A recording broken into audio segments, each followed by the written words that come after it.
예, 여러분, 이 주에 여러분께 질문을 하나 먼저 좀 드리겠습니다. 요즘 여러분의 신앙은 어떠십니까? 그 질문은 물론 여러분에게 무겁게 다가오는 질문이겠죠. 요즘 여러분의 신앙의 상태는 어떠십니까? 아마도 여러분은 그 질문에 무엇이라 답할지 생각을 하면서 최근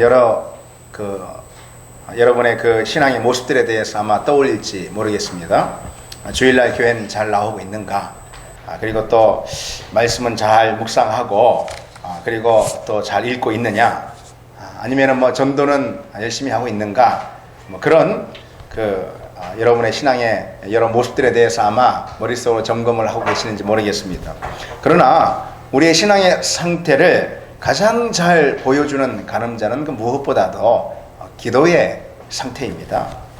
그래서 요즘 나의 신앙은 어떤가? 라는 이 질문은 요즘 내 기도 생활은 어떤가? 라는 질문으로 바꿔도 전혀 다를 것이 없다는 것입니다. 기도의 상태는 내 믿음의 상태를 보여주는 리트머스 종이와 같습니다. 나의 내면, 나의 삶, 그리고 나의 신앙의 모습과 태도는 고스란히 내 기도에 다 담겨 있게 됩니다. 내가 어떻게 기도하는가에 내 신앙의 상태와 수준이 다 드러나게 된다는 것입니다. 그런데 전혀 기도하지 않는 그리스도인이 있다면 어떻겠습니까? 그것은 전혀 신앙생활을 하지 않는다라는 것을 보여주는 것이죠. 그런데 문제는 여러분, 우리가 다른 어떤 신앙의 내용들보다도 기도에 있어서 사실 많은 약점을 가지고 있다라는 것이 문제입니다. 여러분은 어떻게 생각하십니까? 여러분 자신에 대해서 어떻게 점검을 하고 계십니까? 근데 그것은 성도들 개별적으로 봐도 그렇고요. 그리고 교회로 봐도 또 그렇습니다. 주일 오전 예배에 여러분 이처럼 교회에 나와 예배를 드리는 성도들 10명 중에 단 서너 명만이 수요 기도회에 나오는 것을 볼 수 있습니다. 그리고 그 10명 중 채 한 명도 새벽 기도 자리에 나오지 않는 걸 볼 수 있습니다. 그리고 교회에서 진행하는 어떤 특별한 사경회, 우리 교회 전통처럼 매 봄과 가을에 다락방 기도회를 진행하는데요. 이제 그처럼 특별한 기도 집회를 우리 본 교회에서 진행할 때도 절반이 채 되지 않는 교인들만 그 모임에 참여한다라는 그런 사실이죠. 그런 기도회에 나오는 사실만으로도 아주 열심 있는 믿음을 가진 성도로 인정을 받는 그런 상황이 바로 지금 아니냐라는 것입니다. 그래서 사실 가장 병든 교회의 첫 번째 모습은 썬데이 크리스천들의 모습입니다. 그러니까 주일 예배만 우르르 왔다 우르르 가고 다른 어떤 교회의 활동이나 모임이나 사역이나 또는 특별히 기도회 자리에 전혀 모습을 보이지 않고 한두 명 그 교회에 그저 10% 20% 되는 사람들만이 다른 모임, 특별히 기도회 모임에 참여하고 있다면 그 교회는 분명 병든 교회다라고 말할 수 있습니다. 그래서 우리 신앙생활 가운데 어쩌면 가장 잘 안 되는 부분이 기도의 부분이고 또 특별히 교회에서 가장 부족한 부분 역시 기도라는 그런 판단이 서게 됩니다. 그런데 바로 그 점이 우리 신앙의 심각한 문제점을 그대로 보여주고 있는 것이죠. 기도는 신앙생활의 가장 중요한 내용이기 때문에 그렇습니다. 아니, 신앙생활은 곧 기도생활이다 라고 말할 수 있기 때문에 그렇습니다. 기도는 하나님과의 만남이며 하나님과의 그 만남이 신앙생활 아니겠습니까? 그러니 신앙생활의 절대적인 자리야말로 기도라는 것이죠. 따라서 다른 모든 것을 다 열심히 행한다 하더라도 기도하지 않는다면 그건 더 이상 신앙인이 그리스도인이 아니다라고 판단할 수 있는 것입니다. 오늘은 신앙생활의 그 핵심인 기도에 대해서 잠시 말씀을 나눠보려고 합니다. 보통 기도나 또는 전도나 아니면은 성경 묵상과 같은 소위 우리가 흔히 듣는 교회 안에서의 흔한 주제 있죠. 그 흔한 주제에 대해 설교를 하려 할 때 설교자로서는 신경이 많이 쓰이는 게 사실입니다. 왜냐하면 다들 식상해 하기 때문에 그렇습니다. 뻔한 내용이다 라고 이렇게 미리 판단하기 때문에 그렇습니다. 뭐 또 뻔한 설교구만 뭐 이렇게 생각하는 거죠. 조금 생각이 빠른 성도들은 무더운 불볕더위 여름이 다 지나고 이렇게 뭐 다락방 기도회니 하면 이런 포스터가 붙고 그러면은 이번 주쯤 해서 기도에 대한 설교를 한번 하겠군 뭐 그렇게 미리 다들 예측들을 합니다. 그리고 그 설교를 머릿속에다 그려오는가 하면은 아침에 그럼 맞군 주보를 보고서는 설교 제목을 보고서는 오늘 기도에 대한 내용이구나 우선 뭐 서론 본론 결론 뭐 다 이렇게 여러분들이 미리 여러분들 다 똑똑한 성도들이라서 요즘은 다 그렇습니다. 그리고는 설교에 귀를 닫아버리고 마는 것이죠. 뭐 결론은 뭐냐? 결론은 그러니까 다락방 기도에 나 열심히 기도하는 소리 아니냐 하면서. 근데 여러분 그런 마음을 가진 분들은 없겠죠. 그런데 그런 마음의 상태를 가리켜 성경은 뭐라고 말하고 있습니까? 말씀을 곧바로 배척해버리는 길가와 같은 밭이라 그래 말하고 있지 않습니까? 그래서 배타심으로 말씀을 마음으로부터 밀어내버리는 그런 딱딱한 마음의 밭이라 그렇게 성경은 말하고 있는 거 아니겠습니까? 그러니 여러분 이 시간 부드러운 그런 마음의 밭을 다 가지시고 겸손한 마음, 낮은 마음, 순종하는 마음으로 오늘 이 말씀을 잘 듣고 말씀의 열매를 특별히 맺는 그런 우리가 다 되길 원합니다. 오늘 왜 기도해야 하는가? 그리고 어떻게 기도해야 하는가? 두 가지를 살펴보고 무엇보다 오늘 설교의 내용을 삶의 자리로 실천으로 가져가는 그런 오늘 말씀이 돼야 할 줄 믿습니다. 먼저 우리는 왜 기도해야 하는가? 두 가지 이유에서 그렇습니다. 첫째로 기도하지 않으면 영혼의 호흡이 멈추기 때문에 그렇습니다. 우리가 다 잘 알듯이 기도는 성도의 호흡이라 그렇게 말하지 않습니까? 따라서 기도가 멈추면 영적 호흡이 멈추는 것이죠. 기도는 하나님과의 교제와 만남과 연합입니다. 그리고 그 교제는 우리를 살리는 교제입니다. 하나님과의 교제는 우리를 살립니다. 왜냐하면 하나님은 생명의 근원이시고 생명 그 자체 그리고 빛의 근원이시기 때문에 그렇죠. 따라서 우리가 하나님께 나아가 그분과 깊은 교제를 가질 때 그분의 생명과 빛으로 공급받아 우리가 살아나게 우리가 소생하게 되는 것이죠. 그것이 기도의 자리에서 일어나는 가장 중요한 일인 것입니다. 그러니 기도가 멈추어지면은 그분의 생명과 그분의 빛의 공급도 그만 끊어지는 것이고 순식간에 우리 가운데 사망과 어둠의 그림자가 드리워지게 되는 것입니다. 유대인들은 매일 시간을 정해놓고 기도하고 있습니다. 이들은 매일 오전 9시, 정오 12시, 그리고 오후 3시 이렇게 하루 3차례 기도 시간을 정하고 그걸 절대적으로 지킵니다. 지금도 그렇습니다. 근데 이 시간에 어떤 곳에 있더라도 또 무엇을 하더라도 다 멈추고 기도해야만 합니다. 하늘이 무너져도 그 시간은 기도해야 하는 시간입니다. 그런데 여러분 그것이 우리에게 주는 아주 중요한 교훈이 있습니다. 이를테면 이런 것입니다. 우리는 하루 3끼 식사를 하지 않습니까? 그리고 대략 정해진 시간들이 다 있습니다. 아침에 2번 먹고 그 다음에 뛰었다 저녁 먹고 그런 건 없지 않습니까? 아침, 점심, 저녁 이렇게 때를 나눠서 식사 시간을 정하고 그 식사 시간을 거르는 법이 거의 없습니다. 3끼 식사 시간이 그렇게 있다라는 것은 우리에게 무엇을 의미하는 것일까요? 우리가 끼니를 걸으면은 우리 몸을 더 이상 지탱할 수 없다라는 것을 우리에게 상기시켜주는 것 아니겠습니까? 유대인의 기도 시간 역시 딱 마찬가지인 것입니다.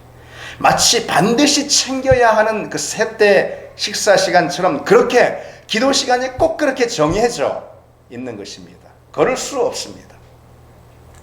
그 기도 시간을 걸으면은 우리 영혼은 더 이상 지탱할 수 없다라는 그 강력한 사인이 그 기도 시간 그 자체가 우리에게 유대인들에게 사인해주고 있는 것이죠. 그래서 여러분 바빠서 기도하지 못했다라는 말처럼 세상에 어리석은 핑계는 더 없습니다. 기도하지 못한다라는 가장 흔한 핑계가 바빠서 못한다라는 거 아니겠습니까? 너무 바빠서 기도할 시간도 또는 여유도 없다라고 말하지 않습니까? 그러나 여러분 바빠서 식사를 거르는 사람도 있습니까? 너무 바빠서 바쁜 일 때문에 식사를 거르는 사람이 있겠냐는 것이죠. 혹 한 끼 정도는 그럴 수 있을지 모르겠습니다. 그러나 세 끼 연달아 바빠서 식사를 못하는 경우는 없습니다. 왜 없을까요? 세 끼를 걸으면은 자신이 그렇게 중요하게 여기는 그 바쁜 그 일 있죠. 그 일을 해낼 수 있는, 감당할 수 있는 어떤 에너지도 없기 때문에 그렇습니다. 세 끼를 걸러버리면은 자신이 그토록 소중히 여기고 바쁘게 그 일을 해냈던 그 일에 대해서 자신이 감당할 수 있는 그 어떤 몸의 에너지도 없지 않습니까? 그래서 내리새때를 굶는 그런 사람은 없다라는 것입니다. 기도가 우리에게 호흡이 되고 기도가 우리에게 그처럼 중요한 생수가 되고 양식이 된다라는 그런 믿음이 우리에게 있다면 따라서 우리는 결코 밥을 굶지 않는 것처럼 기도를 굶는 일은 없다라는 것입니다. 예수님을 보십시오. 주님은 많은 인파에 묻혀서 밀린 사역에 식사할 겨를도 없이 정신없이 바쁜 생활이 이어질 때가 많았습니다. 그런 가운데도 항상 한적한 곳에 나아가셔서 기도하시길 쉬지 않았다는 것이죠. 한 번은 예수님께서 큰 무리들을 놓고 온종일 가르치시고 고치시는 사역을 행하시다가 저녁 때 늦게야 돼서야 그 모든 일을 다 마치셨습니다. 그리고 제자들을 배에 태워서 갈릴리 호수 건너편으로 먼저 보내셨습니다. 그리고는 예수님은 홀로 남으셔서 산에 올라가신 것입니다. 바로 기도하시기 위해서이죠. 그날 밤부터 다음날 새벽까지 철야 기도를 하신 겁니다. 기도를 마치시고 새벽녘에 제자들이 타고 있는 배까지 물 위를 걸어서 그 제자들에게까지 다가가셨습니다. 제자들은 갈릴리 호수의 풍랑을 만나가지고 시달렸던지라 미처 건너편에 닿지 못하고 있었던 것이죠. 마태복음 14장 25절에 밤 사경에 예수께서 바다 위로 걸어서 제자들에게 오시니 라고 했습니다. 밤 사경이면은 로마 당시 시간으로 새벽 3시쯤을 말하는 것입니다. 주님은 전날 하루 종일 그 많은 사람들을 놓고 가르치시는 사역을 했습니다. 그리고 수많은 병자를 치유하시는 일을 행하셨습니다. 그렇게 가장 바쁘셨던 날 그 저녁, 몸이 그야말로 천근만근이 되셨을 그날 밤을 새워가며 또 기도까지 하셨습니다. 주님은 분명 그날 새벽에도 한적한 곳을 찾아서 미리 기도하셨을 것입니다. 왜냐하면 그것이 주님의 오래된 습관이었기 때문에 그렇습니다. 그러나 그날만큼은 밤에도 처리하시며 또 기도하셨던 것이죠. 왜 그러셨을까요? 그날이 유독 주님께 바쁘셨던 날이라는 사실 외에는 성경에서 다른 이유를 찾아볼 수는 없습니다. 그날이 유독 바쁜 날이었어요. 주님께 하루 온종일 쉴 틈이 없이 바쁘셨어요. 밀려오는 병자들, 말씀에 관한 수많은 군중들을 놓고 부딪히며 일하셨습니다. 가장 바쁜 날 주님은 기도를 더욱 절실히 필요로 하셨던 것이죠. 그래서 종교학자 마틴 루터는 나는 너무 바빠서 하루 3시간 이상 기도하지 않을 수 없다, 그렇게 말했나 봅니다.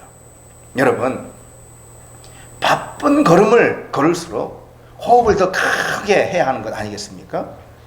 전력으로 달릴 때 어떻습니까? 더 크게 입을 벌려서 더 크게 호흡을 해야 전력으로 달릴 수 있는 거 아니겠습니까?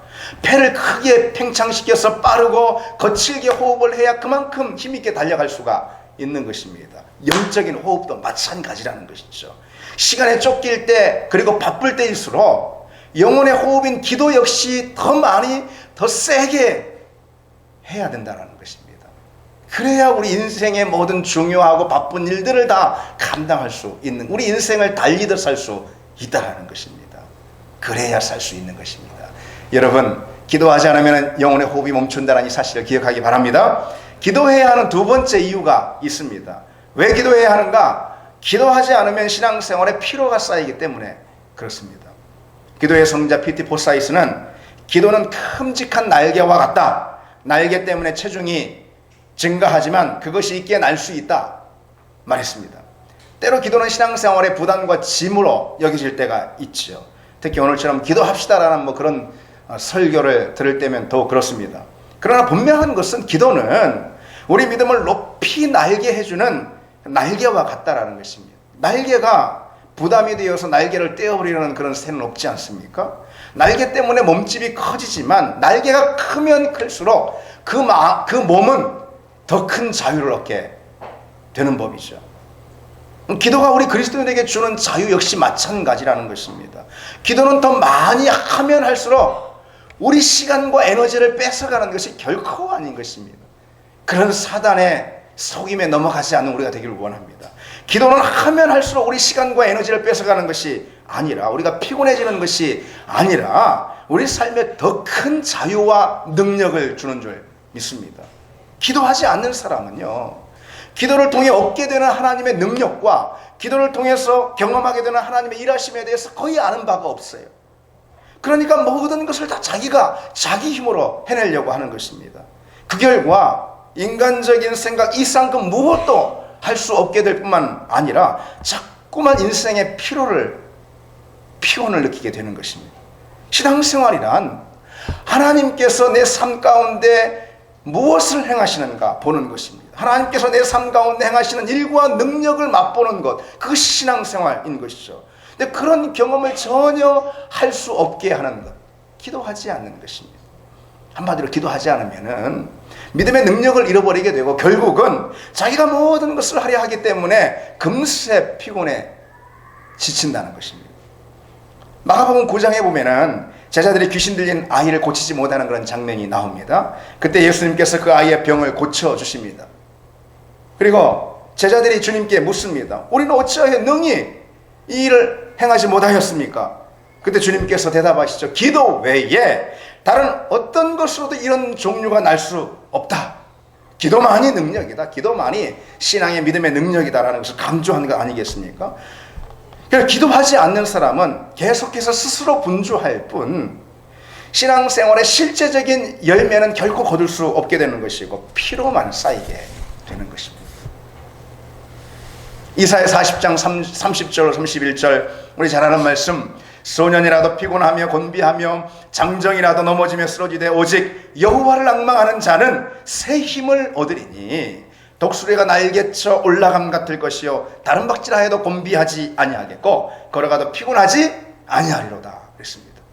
여호와를 앙망하는 자는 새 힘을 얻는다는 거죠.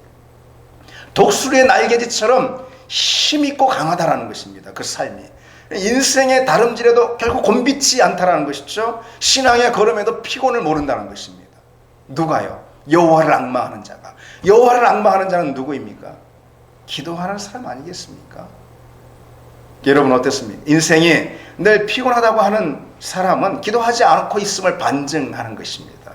신앙생활 너무 어렵고 힘들다고 신앙생활 그 자체가 우리에게 큰 피로와 부담으로 다가오는 그런 사람은 스스로 자신이 기도하고 있지 않음을 인정하고 있는 것입니다. 우리의 기도가 살아나면 반드시 믿음도 살아날 줄 믿습니다.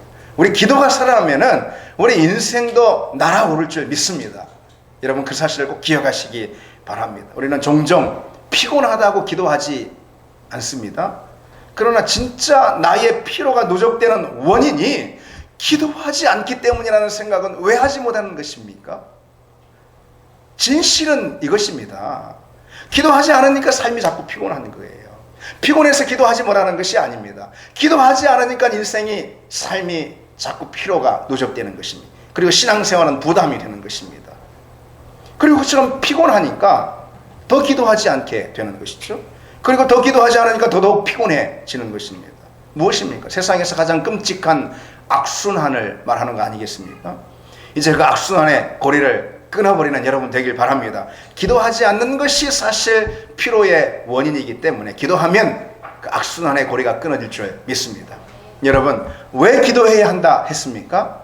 기도하지 않으면 영혼의 호흡이 멈추고 기도하지 않으면은 우리 인생의 피로가 쌓이고 신앙은 더 이상 우리에게 자유와 능력이 되지 않고 우리에게 부담과 짐이 되기 때문에 그렇습니다. 그렇다면은 이제 우리는 어떻게 기도해야 하는지에 대해서 두 가지 생각해 보려고 합니다. 여러분 어떻게 기도해야 하겠습니까? 첫째로 끈질기게 기도해야 하는 것입니다.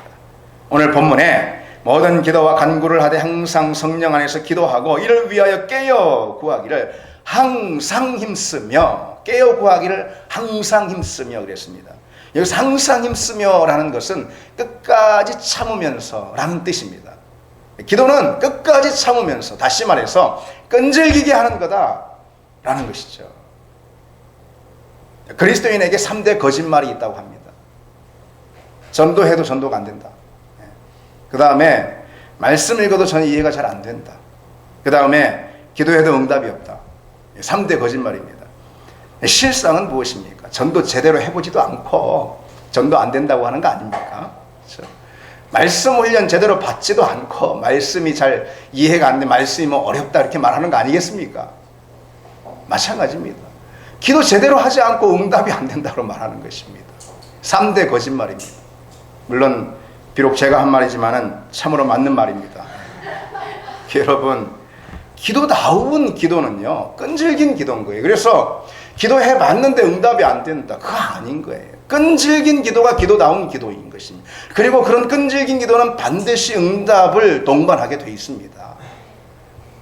구약성경 다니엘 10장에 보면은 다니엘의 끈질긴 기도를 기록하고 있는 장면이 있습니다.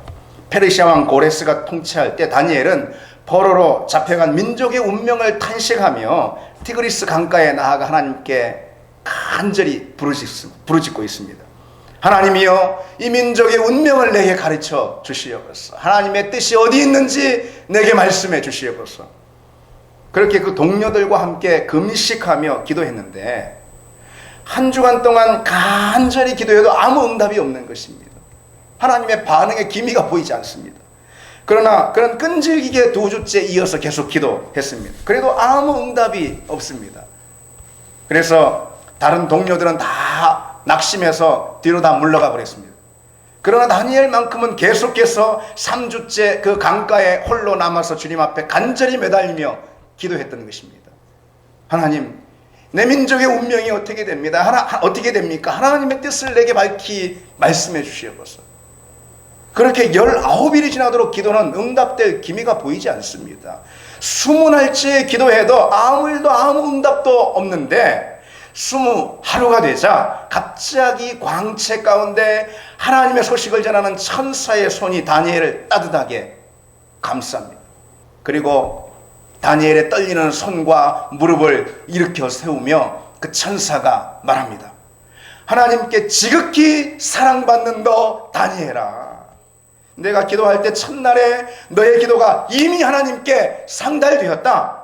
그러나 페르시아 왕을 지키는 저 사단, 저 악마의 군대가 나를, 그러니까 그 소식을 전하는 천사장을 막아서 20하루 동안 대치에 섰는데 마침내 하늘의 천사장 미가엘이 나와 나를 도와주므로 그 사단의 진을 해치고 오늘에야 너에게 당도해 너에게 하나님의 이 기쁜 소식, 응답의 소식을 전하노라.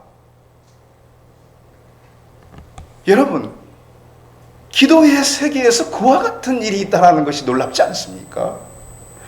하나님이 기도에 응답해 주신 것과 그 응답이 우리에게 닿기까지는 시차가 있을 수 있다는 것을 보여줍니다. 하나님이 응답해 주셨어요, 이미. 그러나 때로 어둠의 권세가 그 응답의 소식을 막아서는 일도 있을 수 있고, 그때 하나님의 천사가 어둠의 권세를 몰아내는 그와 같은 영적인 일들이 우리가 행하는 기도의 세계에서 있을 수 있다는 것을 보여주는 것이죠. 따라서 만일 다니엘이 그 기도의 시차를 견디지 못하고 끈질긴 기도를 하나님 앞에 드리지 못했다면은, 그리고 조금 있다 지쳐서 낙심했다면은 결코 그와 같은 하나님의 응답의 소식은 전해 듣지 못했을 것입니다. 여러분, 성경에서 하나님의 위대한 손길을 경험하는 사람들은, 놀라운 역사를 맛본 사람들은, 기적의 응답을 누리는 사람들은 하나같이 모두가 다 끈질기게 주님께 매달려 기도하는 사람들입니다. 주님이 내 인생의 주인입니다. 주님 아니고서는 그 누구도 그 무엇도 내 스스로도 내 인생 어찌할 수 없습니다. 주님이 내 인생을 다스리시고 통치하십니다. 라는 것을 고백하는 그 고백이 끈질긴 기도인 것입니다. 금방 포기해버리는 것은, 주님 아니면 내가 뭐 달리 할 일이, 달리 받을 일이 있지, 내 힘으로 하지, 다른 방법이 있지, 그만두지 뭐, 그런 것 아니겠습니까? 주님만이 오로지 유일한 내 인생의 주인이십니다. 주권자이십니다라는 고백이 바로 이 끈질긴 기도 안에 들어있는 것입니다. 하나님은 바로 그것을 기뻐하시는 것입니다. 여러분, 끈질기게 기도한다는 것은요, 어떤 어려움이 있어도 포기하지 않고 기도하는 것을 의미합니다.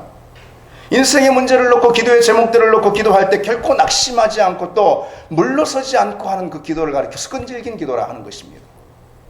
복음서는 한 이방 여인의 끈질긴 기도를 기록하고 있습니다. 한 번은 예수님께서 팔레스틴 북쪽의 시돈과 두로 지방을 방문하셨습니다. 예수님이 제자들과 함께 길을 가는데 수많은 사람들, 수많은 병자들, 군중들이 주변을 가득 둘러 메웁니다.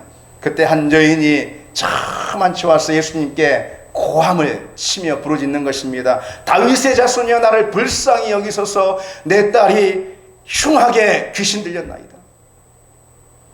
어찌나 소리를 지르며 간절히 부르짖었던가. 예수님 주변의 제자들이 주님 좀 보십시오. 저 여인이 어찌나 소리를 저렇게 지르는지 좀 저 기도를 들어주십시오. 응답해 주십시오. 그렇게 주님께 청할 정도가 되었습니다. 그러나 주님은 제자들의 그 말을 단호하게 물리치십니다. 나는 이스라엘 집 잃어버린 양 외에 다른 데로 보내심을 받은 적이 없다 라고 잘라 말하십니다.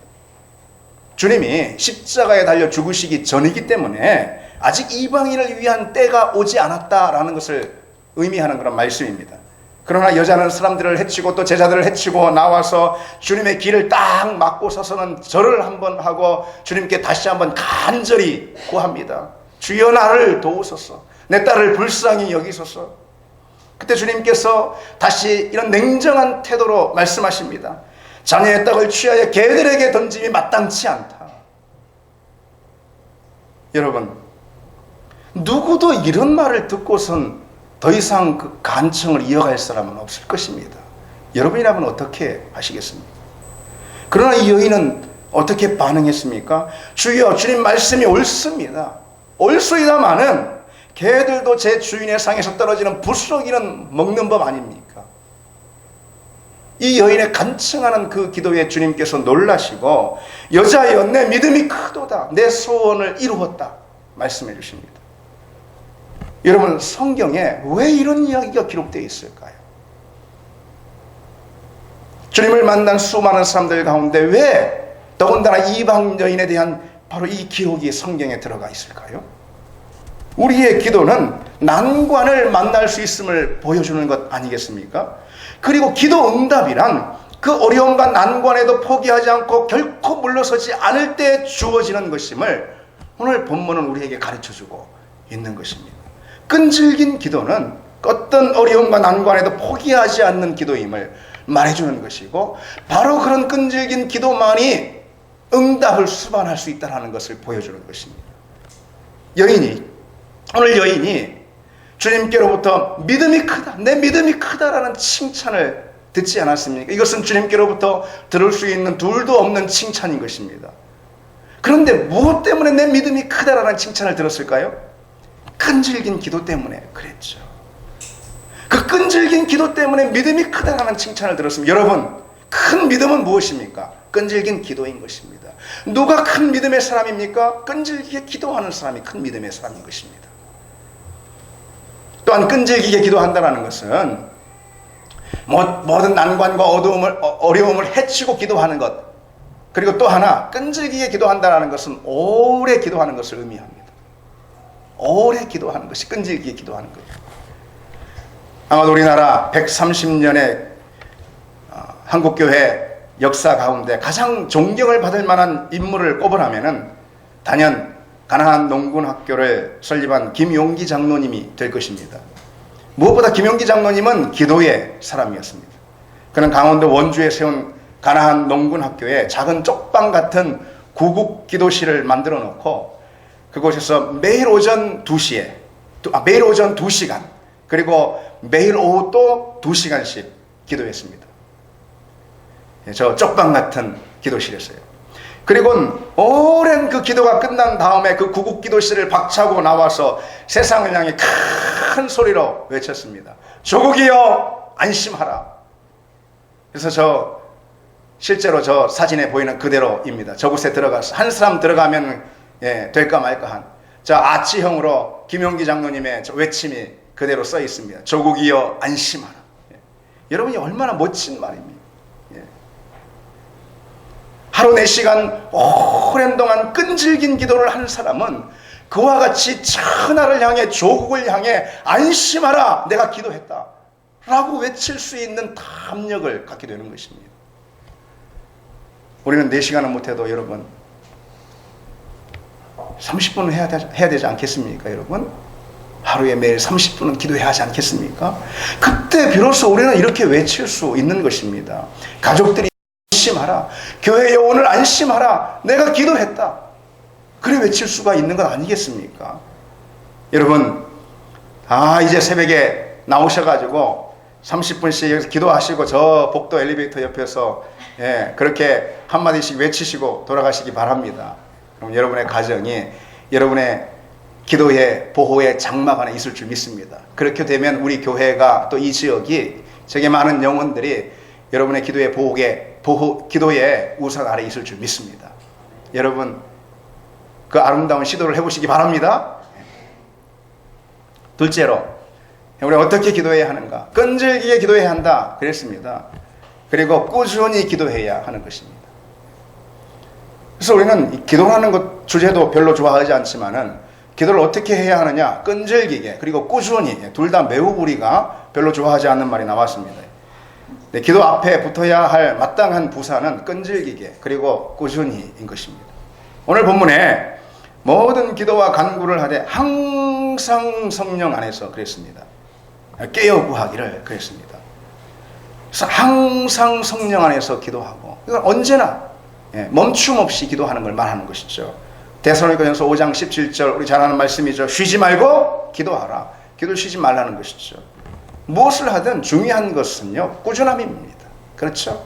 습관을 만드는 게, 특별히 기도에 있어서는 더더욱 그렇습니다.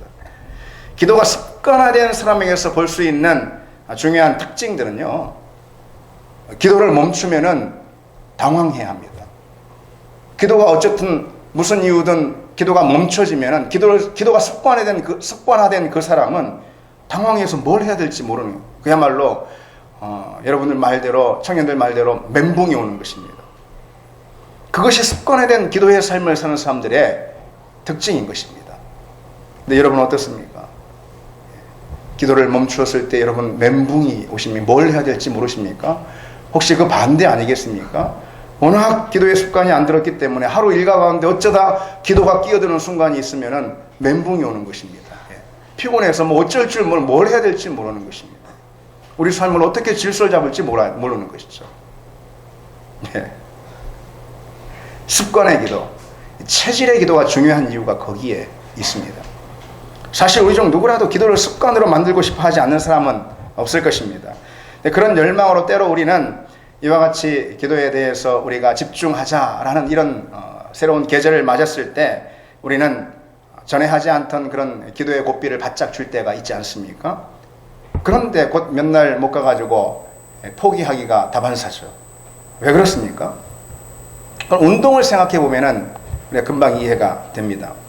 운동 전혀 하지 않다가 마음을 다잡고 헬스장 등록을 하죠. 그리고 몇 달 만에 그 헬스장에 있는 런닝머신 위에 올라가 뛰기 시작하는 것이죠. 그럼 어떤 현상이 일어납니까? 몸에서 즉각적인 반응이 오죠. 숨이 탁 막히면서 놀란 종아리 근육이 그만 뛰라고 아우성을 치는 거 아니겠습니까? 심지어 발바닥 근육까지 통증을 호소하면서 스톱 사인을 연발하는 것이, 그만해라 이것이. 왜 안 하는 짓을 하냐? 그거 아닙니까? 당장 멈추라고 우리 온 몸의 근육들이 데모를 해야 될 것입니다.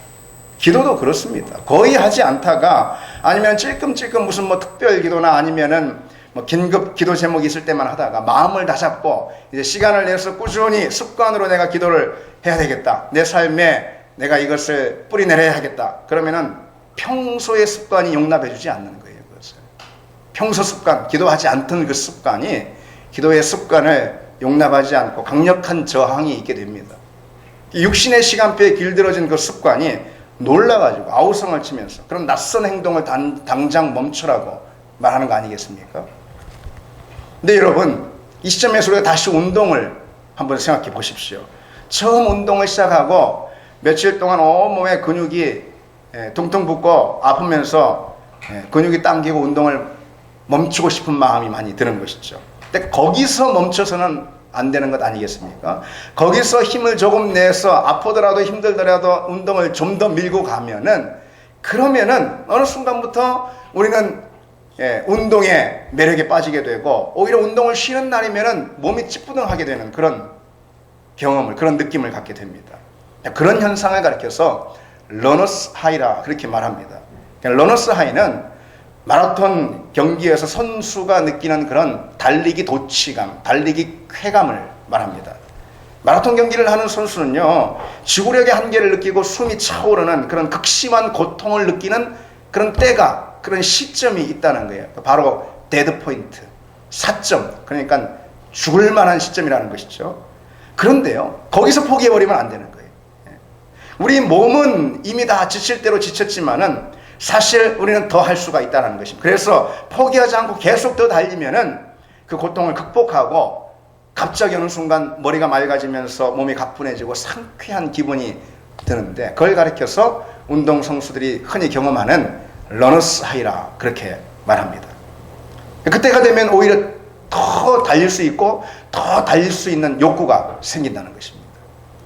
기도 생활 역시 마찬가지입니다. 여러분, 오늘 이 설교를 듣고 여러분 모두가 오늘 이 기도에 대한 계획들을 다 잡지 않겠습니까? 아니십니까? 이렇게 말씀을 듣고도 여러분 기도에 대한 계획을 잡지 않겠습니까? 여러분 다 잡으실 줄 압니다. 기도에 대한 계획을, 실천 계획을 여러분 잡으시기 바랍니다. 그런데 반드시 어느 시점에 육신의 습관이 일제히 일어나서 크게 저항하는 그런 때가 있다라는 것이, 기도를 원하게 안 하는 사람은 더더욱 그럴 테고, 그 저항이, 그 한거가 클 것입니다. 그러나 그렇더라도 절대 포기하지 말고 계속해서 꾸준히 기도의 시간을 가져야 한다는 것이죠. 그러면 어느 순간에 기도의 강물에 빠져서 더 이상 기도를 멈출 수 없는 그런 은혜의 자리까지 경험하게 될 줄 믿습니다. 그런 이 가을, 그런 여러분 모두가 다 되길 바랍니다. 그렇게 습관이 된 기도, 몸에 배인 기도, 그래서 체질화된 그런 기도는 육체의 어떤 피곤함이나 바쁜 환경이나 심지어 인생의 큰 위기 앞에서도 결코 그 기도가 흔들리지 않는다는 것입니다. 그런데 바로 그런 기도만이, 체질화된 그 기도만이 사실은 응답을 받을 수 있는 기도가 되고, 그리고 또 능력을 나타내는 기도가 된다는 그 사실을 기억하기 바랍니다. 이제 말씀을 맺겠습니다. 여러분, 왜 기도해야 한다 했습니까? 기도하지 않으면 영혼의 호흡이 멈추고, 기도하지 않으면 신앙생활에 피로가 쌓이기 때문입니다. 그럼 우리 어떻게 기도해야 합니까? 끈질기게, 그리고 꾸준히 체질로 만드는 여러분의 기도 생활이 되기를 바랍니다. 이제 우리 함께 찬양하겠습니다. 우리 함께 기도해